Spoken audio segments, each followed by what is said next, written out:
আসসালামু আলাইকুম দর্শক বন্ধুরা, আশা করি সবাই অনেক অনেক ভালো আছেন। আমরা এই মুহূর্তে রয়েছি বাগেরহাট, বাঘের শহর বাগেরহাট। তো আপনাদেরকে সাথে নিয়ে পুরো বাগেরহাট শহরটা দেখব, বাগেরহাটের দর্শনীয় স্থানগুলো দেখব। তো আশা করছি বাগেরহাট দেখার জন্য শুরু থেকে শেষ পর্যন্ত আমাদের সাথে থাকবেন। গত রাতে আমরা এই সার্কিট হাউসে এসে উঠেছিলাম। আমরা সকালে আবার একটু বের হয়েছি, একটু ঘুরে এখন আবার সেই সার্কিট হাউসে চলে এলাম।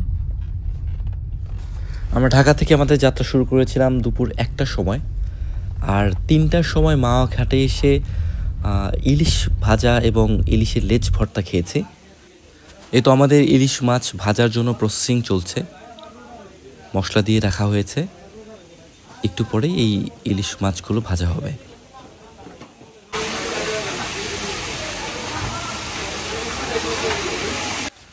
আমাদের গন্তব্য যদিও ছিল বাগেরহাট, কিন্তু এখানে অনেকেই এসেছেন যারা শুধুমাত্র ইলিশ ভাজা খেতে কিংবা পদ্মা সেতু দেখে যাওয়ার পথে ইলিশ ভাজা খেতে এসেছেন। যাই হোক বন্ধুরা, গরম গরম ইলিশ ভাজা খেয়ে আমরা বাগেরহাটের উদ্দেশ্যে রওনা দিলাম। আমার দেখা বুঝছেন, মানুষের কাটার সবচেয়ে বড় পুকুর এটা। আমরা বাগেরহাটের খান জাহান আলী রহমতুল্লাহ আলাহির মাজার দেখব, পাশাপাশি ৬০ গম্বুজ মসজিদটাও ঘুরে দেখব, আর তারপর মংলা হয়ে দেখে আসবো সুন্দরবন। দর্শক বন্ধুরা, আমরা এই মুহূর্তে রয়েছি খান জাহান আলী রহমতুল্লাহ আলাহির মাজারে। খান জাহান আলী রহমতুল্লাহ আলাহি ইসলাম প্রচারের জন্য আমাদের দেশে এসেছিলেন এবং তার প্রভাবে খুব দ্রুত এবং ব্যাপক হারে মানুষ ইসলাম ধর্ম গ্রহণ করেছিল। তার বেশ কিছু অলৌকিক ক্ষমতার কথা লোকমুখে এখনও শোনা যায়। এখানে মাজারে প্রবেশের কিছু নিয়মাবলী দেওয়া আছে, যেমন কেউ ভেতরে নামাজ পড়বেন না, সেজদা দিবেন না, কিংবা ভিডিও করবেন না, জুতা নিয়ে প্রবেশ করবেন না। এটা হচ্ছে খান জাহান আলী রহমতুল্লাহ আলাহির মাজারের পুকুর। লোকমুখে শোনা যায় প্রায় ৬০০ বছর আগে এক রাতের মধ্যে এই পুকুরটি নির্মাণ করা হয়েছিল। এখন সকালবেলা, একদম আমরা সকালে আসছি, এখন বাজে সকাল ৮টা। কেউ কেউ গোসল করছে। জর্জের মাল জিনিসপত্র দায়িত্বে রাখবেন, জর্জের মাল জিনিসপত্র দায়িত্বে রাখবেন। অপরিচিত লোকের সাথে আসতে দিতে দেবেন না, অপরিচিত লোকের কোনো খাদ্য খাবার খাবেন না। নিজেদের মাল জিনিস দায়িত্বে রাখবেন। প্রত্যেকে দরজার ভিতরে আসবেন, মাজার থেকে জিয়ারত করবেন, দোয়া করবেন। পুরুষ মহিলা সবাই আসতে পারবেন। মা বোনদের জন্য জিয়ারতের ব্যবস্থা আছে, প্রত্যেকের ভিতরে চলে আসবেন। যাদের নিয়াত মানব চাওয়া অবকাশের মধ্যে যারা নিয়ে আসছেন, মানব নিয়ে সরাসরি দরবারের ভিতরে চলে আসবেন। আগে মানত আদায় করবেন, মানত পরিশোধ করবেন, দরবারের ভিতরে নিয়ে আসবেন। অনেকে কারণবশত। তো বন্ধুরা, আমাদের খান জাহান আলী মাজার ঘোরা শেষ, আমরা এখন বেরিয়ে যাব। তবে আপনারা কারা কারা এই ভিডিওর মাধ্যমে প্রথমবারের মতো খান জাহান আলী মাজার দেখলেন তারা অবশ্যই কমেন্টস করে জানাবেন।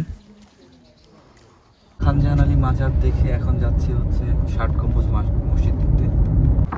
খান জাহান আলী মাজার থেকে ৭ থেকে ৮ মিনিটের ডিস্টেন্স এটা। এই তো আমরা ৬০ গম্বুজ মসজিদে চলে এসেছি, খুব অল্প সময়ের মধ্যে আমরা এখানে চলে এলাম।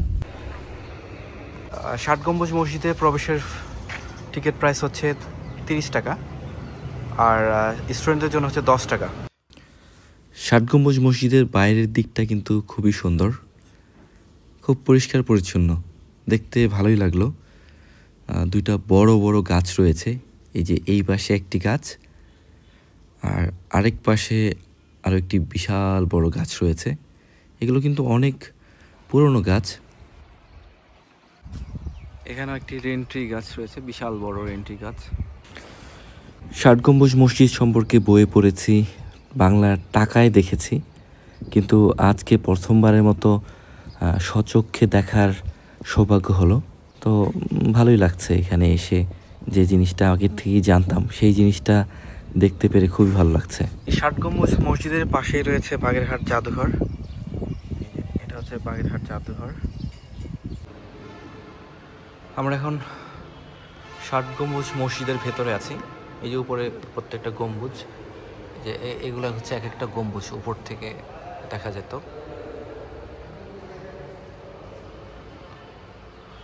এখন একটা সাধারণ মসজিদের মতো আছে, খুবই চমৎকার চমৎকার এক নিদর্শন এই ৬০ গম্বুজ মসজিদ।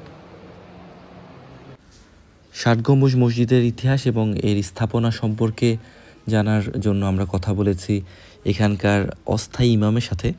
চলুন তার মুখ থেকেই বাকিটা শুনে নেই। আসসালামু আলাইকুম ওয়া রাহমাতুল্লাহি ওয়া বারাকাতুহু। আমি এই মসজিদের স্থায়ী ইমাম এবং খতিব হিসেবে আছি।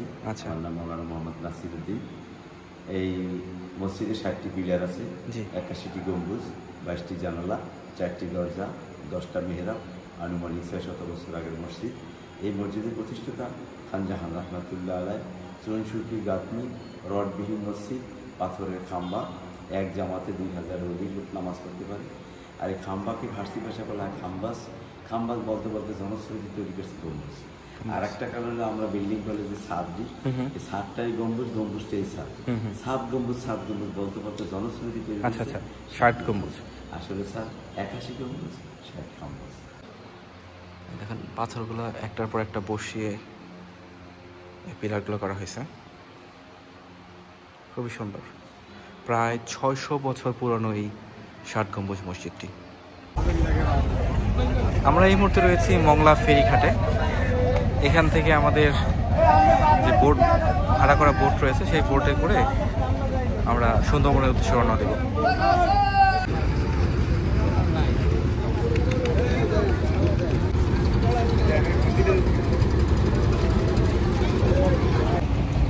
আমরা আমাদের বোটে উঠে গেছি, সুন্দরবনের উদ্দেশ্যে আমরা এই বোটে করে রওনা দিব। বোটটা আপনাদের একটু ঘুরে ঘুরে দেখাই।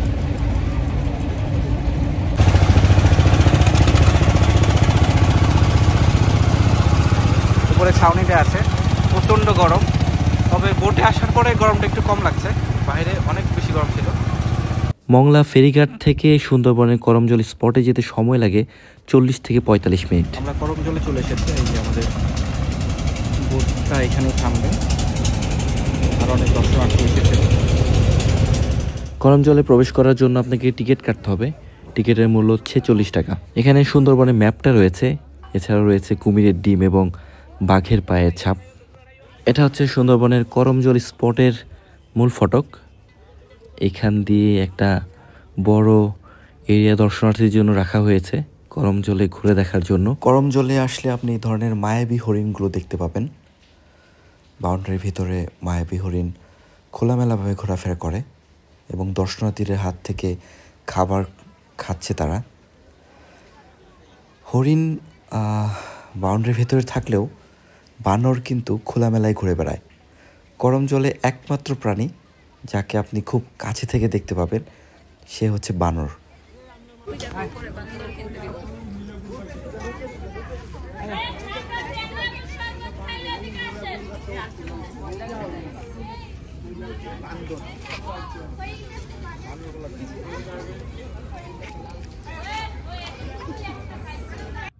এটা হচ্ছে একটি ওয়াচ টাওয়ার।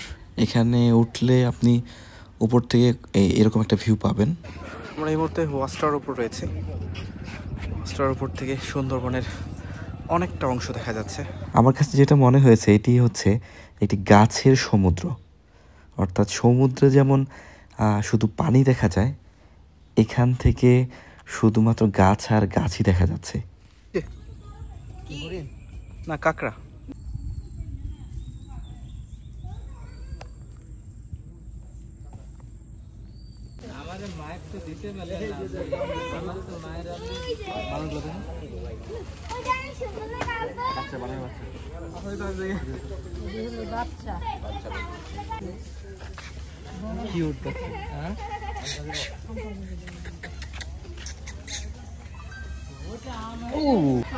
সুন্দরবনের ভেতরে হিউমিডিটি অনেক বেশি থাকে, প্রচণ্ড গরম।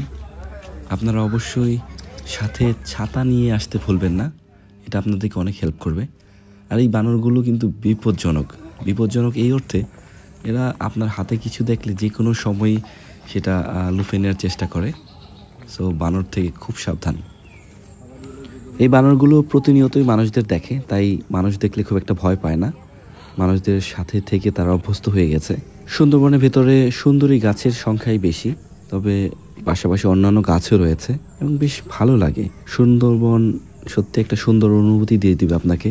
তো যারা সুন্দরবন এখনও আসেননি তাদের প্রতি আমার আহ্বান থাকবে, দেশের এই অপরূপ সুন্দরবন একবার হলেও ঘুরে যাবেন। সুন্দরবনের দর্শনার্থীদের হাঁটার জন্য একটা সুন্দর সেতু করে দেওয়া আছে। এই সেতু দিয়েই সুন্দরবনের সৌন্দর্য উপভোগ করতে করতে ভিতর দিয়ে হাঁটা যায়। দুই পাশে বিভিন্ন প্রজাতির গাছ, সুন্দরবনের সৌন্দর্যই হচ্ছে এই গাছ।